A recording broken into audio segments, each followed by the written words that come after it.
Hey guys, welcome back to Zigmoto. In today's video we're going to work on this handlebar. So basically I'm going to show you how I removed basically the grips, the switches, the clutch, all the cables, and also we'll see top part of the radiator, there's the valve, and we'll remove that as well. So let's get started.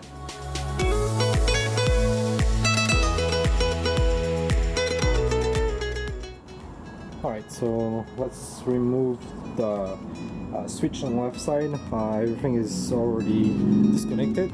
Just need to open it up, remove it from the bar, and that's it. There you go. So longer screw on the front, shorter screw in the back, just in case you forgot.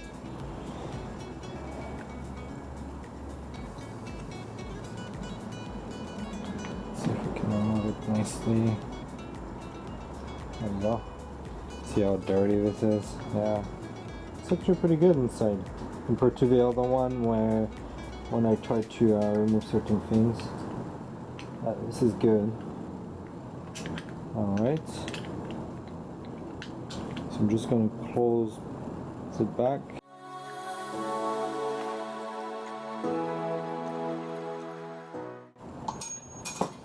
Just little disconnectors that needs to be removed there, so it's not too complicated. Just try not to break them if you want to sell this or anything. So I'm just going to gently pull. There we go. There you go. So just two connectors. Yeah, that's it. So we're done with this one. Right. The next one is going to be the right side. So this one I've done it already before, so I know exactly the same as the other side.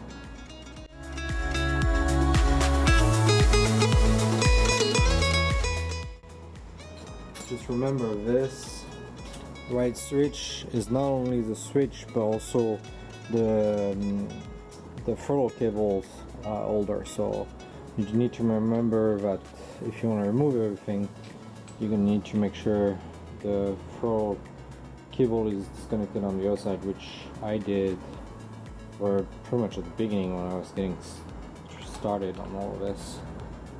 There we go. I'm gonna close this back.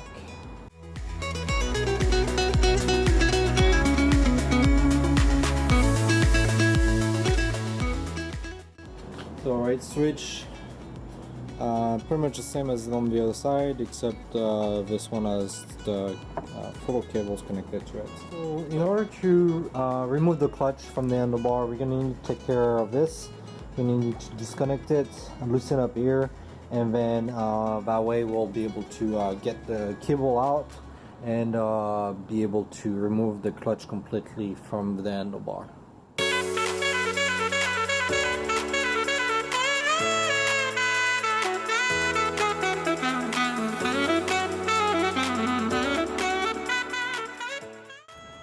So those two things are completely stuck. I might use some WD-40 or something, but I might not be able to. I might need to force them out somehow. I'll try a few things. The magic thing, WD-40, make some magic happen maybe.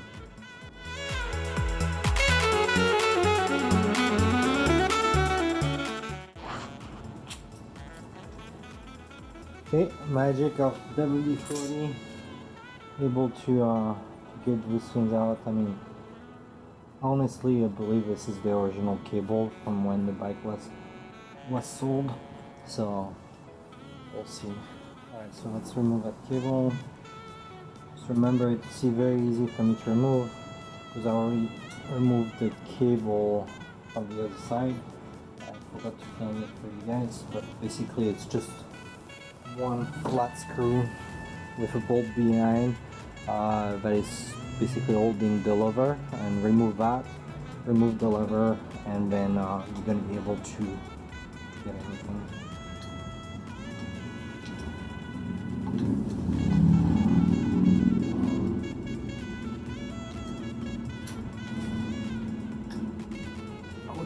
This one's easier.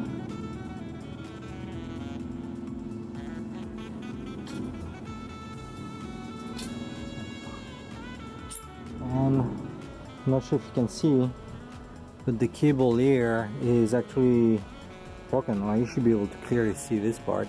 So that's a good thing to check also with kind of things. And you can see it was a little bit covered by this part. But yeah, the cable is dead, so that cable goes garbage basically. You can find those things easily and just change. Alright, so now that the clutch cable is removed, we can remove the clutch part. It's just these two things and that's it.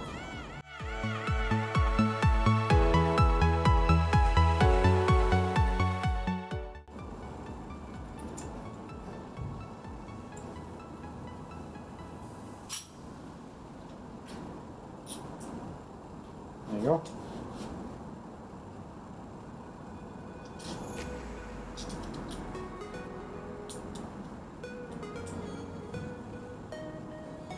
You can tell, oh, this is dirty and never got clean or anything, I can tell you that. Alright, so let's take care of the brake.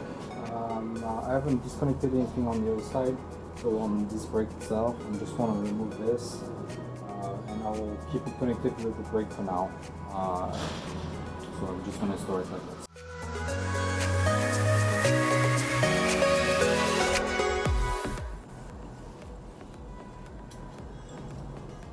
There you go. Just going to slide it out of this.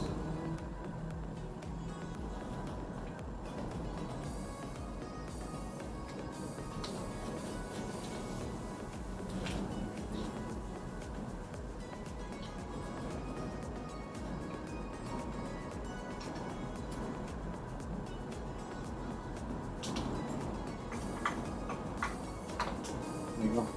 So for street lights, it looks like there's two screws under here. So I'm gonna remove that, see if I can completely remove that part without disassembling yet the clamp. I believe it's possible, because if this doesn't work, then you should be able to change it very easily normally.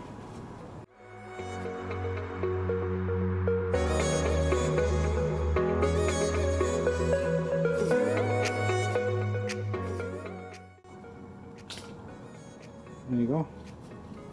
Well, not too complicated. Pretty nice.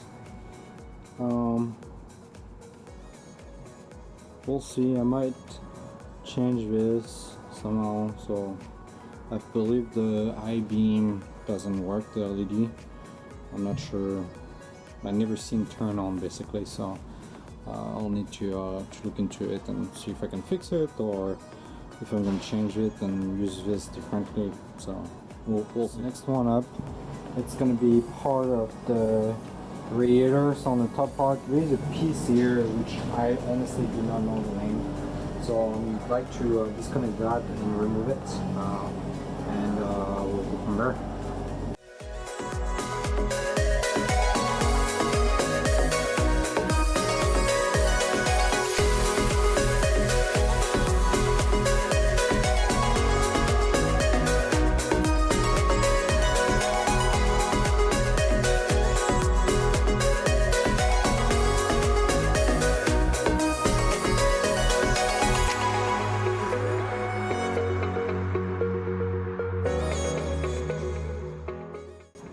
So just one thing to remember is those tubes that I removed, don't do it the way I did it if you want to reuse them.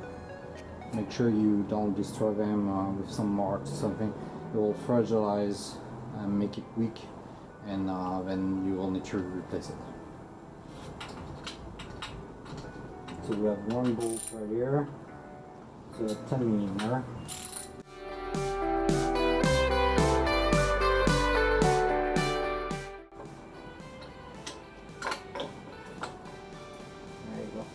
So there's some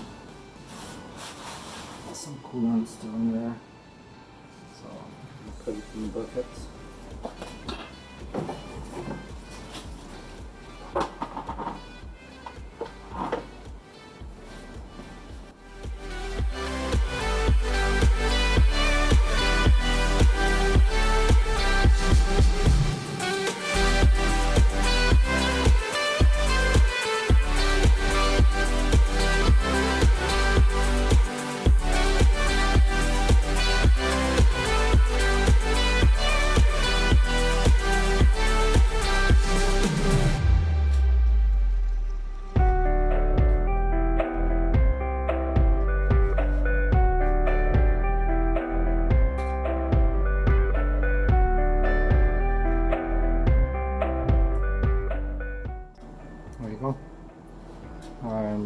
not going to use them, so no need to save them.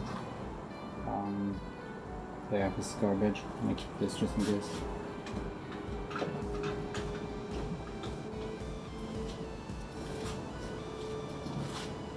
Alright, now that we're done with the handlebar, I'm actually not going to remove the handlebar yet. One of the reasons why I don't want to remove it is because I can move the bike more easily with the handlebar, especially if I need to put it on the stand or things like that. I want to only remove it after the engine is off and that I've removed everything basically. Alright, that's it for today's video. There is a lot more to come. We're going to work basically on removing more parts like radiator and more, but also taking care of cleaning up the tank because the paint needs to be removed. And we'll see also for the suspension, the frame and everything. So stay tuned, feel free to subscribe down below, and we'll see you next time.